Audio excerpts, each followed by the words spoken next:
Fala pessoal, bem-vindos a mais uma aula. Nessa daqui a gente vai estudar CDB, RDB, que são formas de depósito a prazo das instituições financeiras, tá bom? Então, para começar, a gente vai entender a lógica do CDB. A definição diz que o certificado de depósito bancário, que é o CDB, é um típico título de depósito a prazo, que é emitido por uma instituição financeira e representa um título de dívida para o investidor. Tá? Apenas para a gente entender a lógica. Conta corrente, que é depósito à vista, quando a gente vai até uma instituição financeira e coloca nosso dinheiro lá na conta corrente, eu não tenho um prazo pelo qual eu tenho que esperar para retirar esse dinheiro. Se eu coloquei hoje e se eu quero retirar amanhã, eu posso. Se eu quero retirar daqui uma semana, eu posso. Não tem um prazo. Por isso que a gente chama de depósito à vista. Agora, vocês já imaginem, quando a gente fala CDB, que é uma forma de depósito a prazo, a gente já tem que ter em mente que aqui, independentemente de quanto que a gente colocar nesse tipo de aplicação, a gente vai ter um prazo, por isso se caracteriza como depósito a prazo. Então vamos lá. Olha só, eu montei aqui um esquema para a gente entender como é que funciona a dinâmica. Eu tenho, de um lado, o investidor e de outro lado, a instituição financeira. Nessa ilustração aqui, o investidor ele é o credor e a instituição financeira ela é a devedora. O investidor pode ser aquele agente superavitário que tem um dinheiro sobrando. Tá aqui, ó. Vamos supor que ele está colocando R$1.000. Ele está levando esses R$1.000 aqui lá para a instituição financeira para rentabilizar esses R$1.000. Ele quer ganhar juros em cima dos R$1.000. Então, o investidor empresta o dinheiro para o banco. O banco, esses R$1.000 aqui, ele vai pegar esses R$1.000 e o que o banco ele vai fazer? Lembrem que bancos trabalham com a intermediação financeira. O banco ele vai usar o dinheiro captado, porque para o banco isso daqui é uma operação de captação, uma operação passiva, para fazer empréstimos e financiamentos. Então, esses R$1.000 vão sair para o outro lado aqui e o banco ele vai fazer empréstimos, que são as suas operações ativas. Bom, a ideia é essa, só que o detalhe é o seguinte, quando o investidor ele coloca esses R$1.000, poderia ser numa conta corrente, né? Por exemplo, poderia, o banco ia fazer a mesma coisa, só que daí o investidor ele não ia receber juros. Quando ele coloca esses R$1.000 emprestando para o banco é porque ele quer receber juros. E aí uma das opções que ele tem é comprar um CDB, que é um certificado de depósito bancário. O banco, para receber esses R$1.000, vai emitir um título chamado de CDB, que é um título de dívida, que representa a dívida com o investidor. Então, essa dívida está formalizada em um CDB. No vencimento ou resgate, tá? Porque esse CDB, esse valor que foi emprestado através de um CDB, ele tem um prazo de duração, né? Não vai ficar a vida inteira lá com o banco. Vamos colocar aqui que são 2 anos. No vencimento, que é esse prazo de 2 anos, ou do resgate, se o investidor tirar antes, o investidor vai receber o principal, que é os R$1.000, acrescido de juros. Daí vai voltar aqui para ele, ao invés de voltar 1.000, vai voltar 1.200. Rendeu R$200 durante esses 2 anos, se ele manter até o final. Bom, qual que é a característica aí do CDB que a gente tem que ter atenção? Primeiro, tem um prazo. Ah, mas Renan, quando eu vou lá na minha instituição financeira, eu coloco num CDB e ele não tem prazo, porque eu posso retirar a qualquer momento. Se tu pode retirar a qualquer momento, é porque ele tem liquidez diária. Mas ele tem um prazo sim, tá? Provavelmente vai ser de 2 anos, ou mais, ou menos, não importa, ele tem um prazo. E ter liquidez diária não quer dizer que ele não tem prazo, apenas de que tu pode resgatar ele antes do vencimento, tá? Então, tem um prazo e o CDB, lembrem, é um título de depósito a prazo que é a representação da dívida que a instituição financeira tem com o investidor, que é o credor. Para a instituição financeira, isso daqui é uma operação passiva. Por que passiva? Porque é uma operação de captação. É assim que as instituições financeiras elas recolhem dinheiro para que no outro lado aqui, as suas operações ativas, elas remunerem e ganhem o spread bancário. Tá? Agora vamos para as características do CDB, já que a gente entendeu a lógica aqui de como é que funciona. Vamos lá então. Em relação à emissão, quem é que é autorizado a emitir um CDB? Bancos comerciais, bancos de investimento, bancos múltiplos, bancos de desenvolvimento, sociedades de crédito, financiamento e investimento, e aí vocês coloquem do lado que são as financeiras, agora elas podem, tá? Elas podem emitir CDB, e a Caixa Econômica Federal. Essa galera pode emitir esse título aqui, que representa a dívida com o investidor, o CDB. Quais são os prazos do CDB? O CDB ele possui um prazo de vencimento ao final do qual o investidor recebe o valor principal aplicado, juntamente com os juros do período. Esses prazos são variados, podendo ser de meses ou de anos. No nosso exemplo aqui, o prazo foi de 2 anos. Geralmente, quanto maior esse prazo, maior a promessa de rendimento. A lei não especifica um prazo mínimo para o CDB. Então, o que eu estou falando? Eu estou falando que quanto maior o prazo do CDB, maior tende a ser o dinheiro que o investidor vai receber. Isso por quê? Porque quanto mais prazo a gente tem, a gente está aqui no momento zero, né? A gente poderia ter um CDB de 1 ano e um CDB de 2 anos. Quanto mais prazo a gente tem, maiores são as incertezas na nossa economia. Maior é o risco de estar investindo, maior é o risco da instituição financeira não me pagar, maior é o risco de mercado, do meu título perder valor durante esse tempo. Maiores são os riscos. Quanto mais eu ando, maiores os riscos. E quanto maior o risco, maior é a remuneração que eu exijo hoje. Então, quanto maior os prazos, mais eu exijo na remuneração. A lei não especifica um prazo mínimo. Não diz que o CDB tem que ter, por exemplo, 30 dias. Ela não fala isso. É comum que os CDBs possuam liquidez diária. Assim, o investidor pode resgatar o valor a qualquer momento, incluindo os juros acumulados até a data do resgate. Tá? É aquela situação que eu falei. Ter liquidez diária significa que eu posso resgatar antes do prazo a qualquer dia, mas não significa que ele não tenha um prazo. Também é possível a emissão de CDBs com um prazo de carência, dentro do qual o investidor não poderá resgatar o título. Após a carência, a liquidez passa a ser diária. Então, é a situação que a gente tem aqui. O momento zero, o título ele tem um prazo de vencimento de 2 anos, e daí a gente tem um prazinho aqui que a gente chama de carência, que pode ser, por exemplo, de 90 dias. Aí, durante esses 90 dias aqui, que a gente está na carência, o investidor não pode resgatar esse título com a instituição financeira. Ele tem que esperar passar os 90 dias e a partir daqui daí pode ser que ele tenha liquidez diária, daí pode resgatar a qualquer momento. Tá? Em relação à remuneração, durante a vida do CDB, os juros eles são calculados sobre o valor atualizado principal em base diária. Qual que é o valor principal? Do nosso exemplo lá, o que o investidor colocou foi R$1.000. Esse é o valor principal. Tá? Bom, os juros são calculados sobre esses R$1.000 em base diária. Sim, juros do CDB e de outros títulos de renda fixa, eles são calculados com base diária. Não é mensal, é diária. Conforme a convenção adotada no mercado financeiro brasileiro para papéis de renda fixa. Assim, considera-se que o ano possui 252 dias úteis, os quais são utilizados para remunerar o principal do investimento. Então, todos os dias úteis eu vou ganhar um pouquinho de juros. Tá? A remuneração ela pode ser pré-fixada, pós-fixada ou através de um índice de preço mais uma taxa pré-fixada. Daí os exemplos. Se ela for pré-fixada, eu sei desde o momento onde eu estou aplicando no CDB que eu vou receber exatamente aquilo. Se é 10% ao ano, eu sei que depois de um ano eu vou receber 10%. Eu já sei no momento que eu contrato. Mas esse 10% aqui, eu chamo a atenção, ele é um valor nominal. Né? Porque como os juros eles são calculados diariamente, tá? Eles são calculados diariamente, na verdade dá um pouco mais do que 10% ao ano.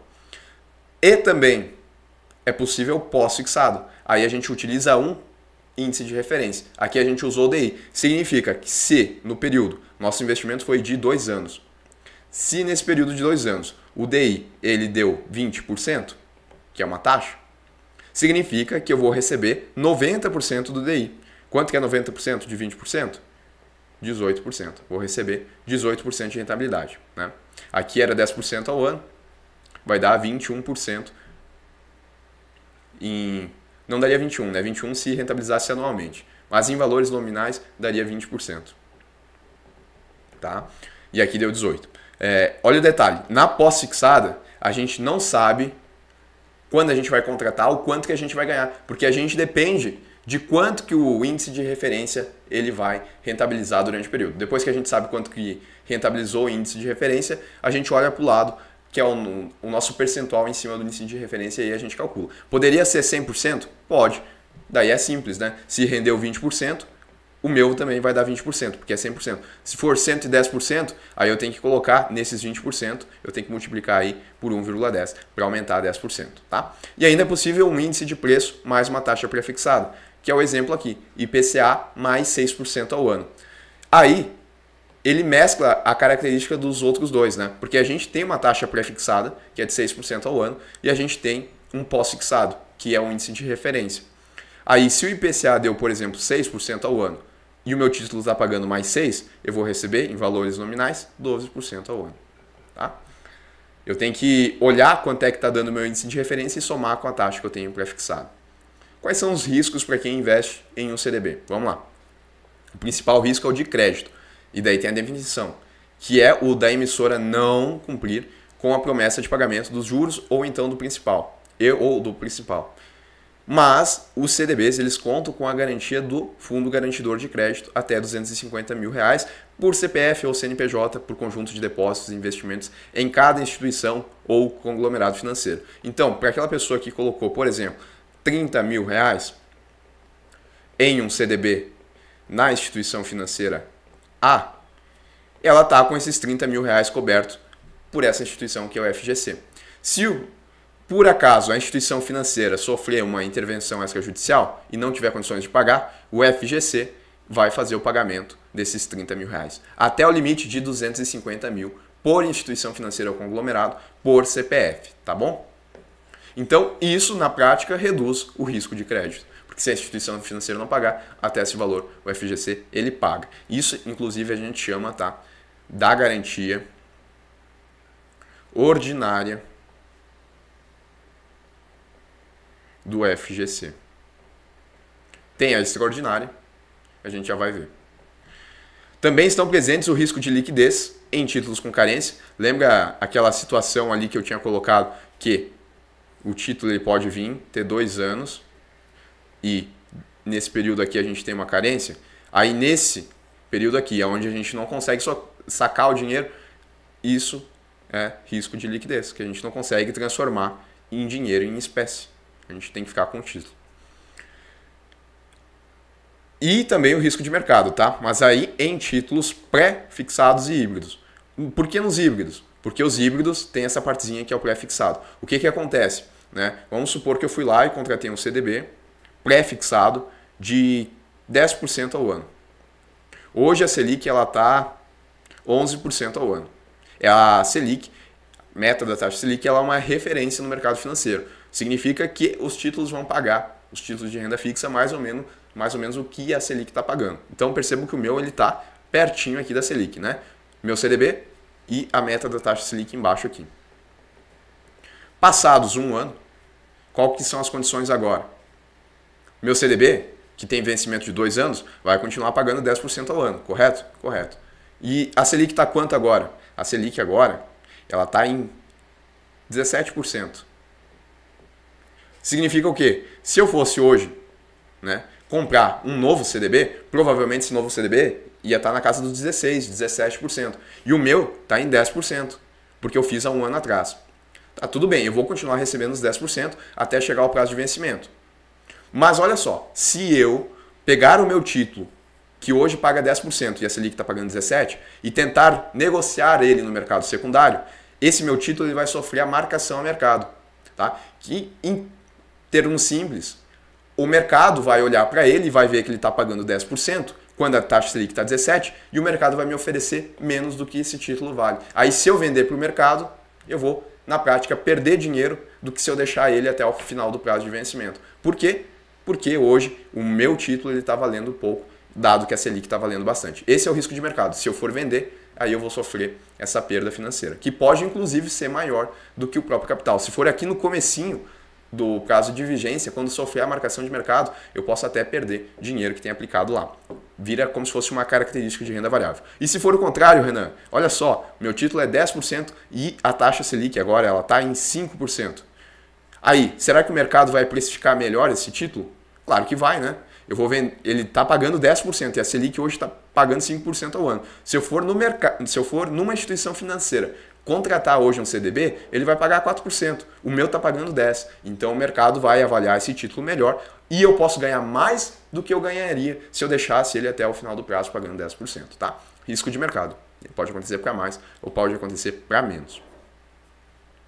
Em relação à tributação, sobre a rentabilidade obtida em CDBs, a gente tem imposto de renda. A depender do tempo que o valor ficou aplicado, ou seja, não é considerado necessariamente o vencimento do CDB, mas sim quando efetivamente aconteceu o resgate. Né? Aqui a gente tem, por exemplo, olha só, a gente tem um prazo de CDB que são de 2 anos. Se eu manter o meu CDB até os 2 anos e resgatar, lembrem lá, né, 1.200, resgatei aqui 1.200. Quanto que é o valor principal? O valor principal é R$1.000, que foi o que eu coloquei no início. Quanto que são os juros? Os juros são R$200, que foi o que rendeu de juros. Bom, se eu manter até o final, que são os 2 anos, eu vou sofrer imposto de renda sobre 200. E aí eu vou olhar aqui a tabela regressiva de imposto de renda. Acima de 720, eu vou pagar 15% de imposto de renda sobre esses R$200 aqui, que gerou de juros. Mas olha só, e se meu título tem prazo de vencimento de 2 anos, mas ele também tem a característica de ter liquidez diária. E aí, passou-se 5 meses e eu fiz o resgate. Eu posso? Posso. Né? Por quê? O título é de 2 anos. Tem liquidez diária, eu posso resgatar quando eu quero. Resgatei com 5 meses. Obviamente, eu não vou receber 1.200. Eu receberia 1.200 se eu mantivesse até os 2 anos. Agora eu vou receber proporcionalmente os juros. Aí então, deu, vamos supor aí, 1.040. Significa que valor principal, R$1.000. Foi o que eu coloquei. Juros. Quanto que foi de juros? R$40. Agora eu vou sofrer imposto de renda sobre R$40. 15%? Não. Quanto tempo ficou aplicado? Menos de 180 dias. Agora a alíquota é de 22,5%. Não olhamos apenas o prazo de vencimento. Na verdade, a gente olha quando que aconteceu o resgate. Antes coincidiu prazo de vencimento com o resgate. Daí era 15%. Agora não. Agora o resgate aconteceu com 5 meses. Está aqui, tributação de 22,5%. E detalhe, se o resgate acontecer nos primeiros 30 dias após a aplicação, além da cobrança de imposto de renda, a gente tem a cobrança do imposto sobre operações financeiras, que é o IOF. E daí as alíquotas aqui elas são maiores. Lembrando, sempre sobre os rendimentos. Se eu sacar de um dia para o outro, apliquei hoje, saquei no dia seguinte, a alíquota de IOF é 96% em cima dos rendimentos. E aí ela vai decrescendo, né, em média de 3 e pouco por cento a cada dia que vai se passando, até que quando chega no 30º dia, a alíquota ela zera. Daí tem um exemplo aqui para a gente entender, ó. Valor aplicado em 30 de maio. Rendimento bruto até dia 9/6. Tá ali, ó. Foi aplicado aqui. Vamos supor que esse título ele tinha um prazo de 2 anos também. Só que nesse período aqui, que dá alguns dias, a pessoa ela já resgatou. Aí nesse caso, como foi menos de 30 dias, a gente tem o IOF sendo cobrado dos R$100, que foi o que a gente teve de resgate. De juros, perdão. O valor principal era 50 mil, a gente iria, se não tivesse imposto nenhum, resgatar 50.100. Mas a gente não resgata isso porque tem o imposto de renda e o IOF, que são recolhidos na fonte. Antes de chegar para mim, a instituição financeira ela já tem que recolher esses valores. Então, dos R$100 de juros, eu vou ter uma alíquota de IOF de 66%, que ela está aqui, são 10 dias. Bom, então, a incidência de IOF é de R$60. Ficou só a diferença para mim. Da diferença, eu ainda tenho que tributar imposto de renda na alíquota de quanto? 22,5%. Dos R$100 agora sobrou só 26,35. Então, de R$100, na verdade, eu vou resgatar apenas 26,35 mais os 50 mil. Então, meu resgate total desse título, quanto é que foi? Foi 50.026,35. Porque eu deixei só 10 dias aplicados e dos R$100 que rendeu de juros, eu tive que pagar um tanto de imposto de renda. Principais características do CDB, só para a gente não esquecer. Quem que emite? Bancos em geral, Caixa Econômica Federal e as financeiras. Prazo mínimo, a lei não estipula, lembrem. Liquidação diária, tem liquidez diária? É possível. Remuneração, pré-fixado, pós-fixado, índice de preço, que é o híbrido. IR para pessoa física, a gente segue a tabela regressiva. Para a pessoa jurídica também, tabela regressiva. E possui cobertura de FGC. Coloco mais, tá? Essa cobertura até 250 mil. Vamos para o RDB agora, pessoal. A gente vai entender, então, o RDB. O recibo de depósito bancário também é um título de depósito a prazo, que é emitido por uma instituição financeira e representa um título de dívida para o investidor. A lógica é muito semelhante à do CDB, tá? A gente tem aqui de um lado o investidor, que é o credor, e do outro lado a instituição financeira, que é a devedora. Mesma coisa, o investidor ele vai colocar os seus R$1.000, por exemplo, né? E espera receber juros por conta disso. Empresta lá para a instituição financeira. A instituição financeira empresta esse dinheiro em operações ativas e depois, no vencimento, ela faz o pagamento do investidor. O que formaliza essa dinâmica toda é justamente o RDB. Tá entendendo? O que é diferente, então? A gente vai começar a ver agora essas diferenças. Primeiro, em relação à liquidez. Enquanto é comum que os CDBs eles tenham liquidez diária, o RDB ele possui liquidez apenas no prazo final de vencimento. Tá? Então, olha o que eu estou falando. Não tem liquidez diária, tá? Apenas no prazo de vencimento. Se eu pegar um RDB de 2 anos, eu não tenho aquela possibilidade de resgatar ele aqui a qualquer momento. Eu tenho que esperar 2 anos para conseguir resgatar. Além disso, os RDBs eles são inegociáveis e intransferíveis, ou seja, não podem ser negociados no mercado secundário nem transferidos para o nome de outra pessoa. Característica aí do RDB que ele não pode ser negociado no mercado tal como um CDB ele pode. Contudo, o RDB ele pode ser resgatado junto à instituição financeira antes do prazo contratado, desde decorrido o prazo mínimo de aplicação. Antes do prazo mínimo não são auferidos rendimentos. Tá? Então, existe essa possibilidade de que se a emissora ela colocar essa opção do investidor resgatar antes do prazo total lá do RDB, aí tá, daí dá para fazer o resgate passado esse prazo mínimo aqui, que é como se fosse uma carência, tá? É a mesma ideia de uma carência. Dentro da carência, a pessoa pode levar, mas ela não leva nada de juros.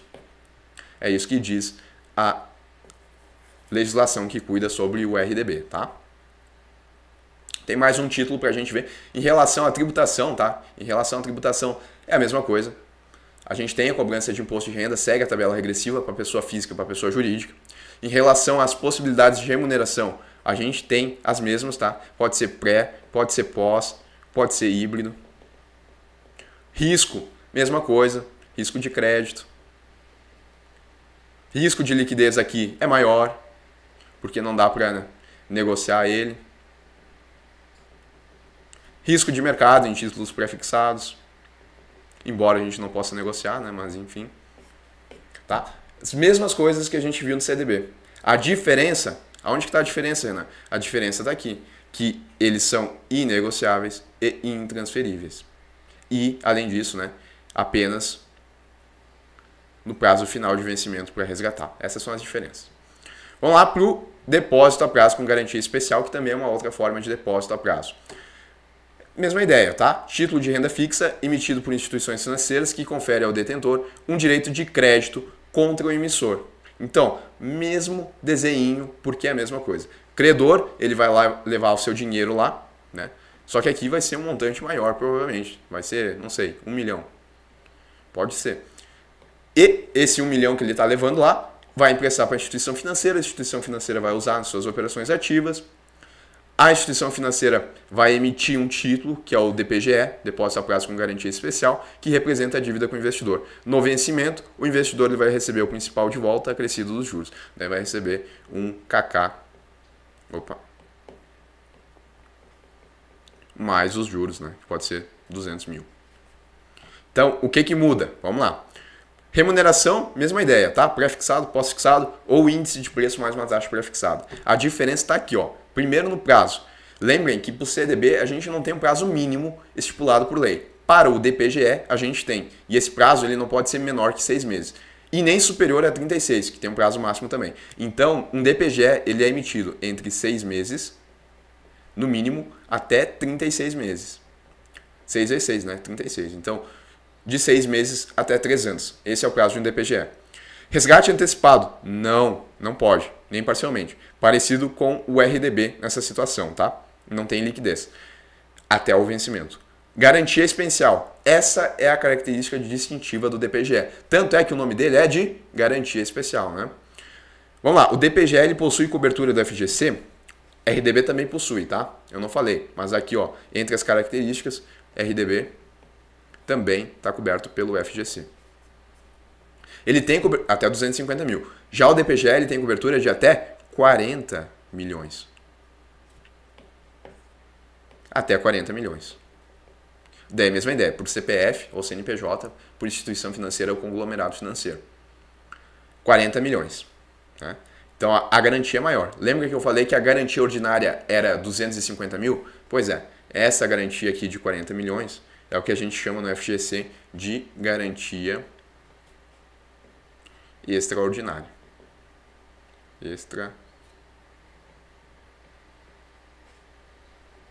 Extraordinária. Porque ela não é aquela ordinária de 250 mil que vários títulos de renda fixa têm. Ela é diferente.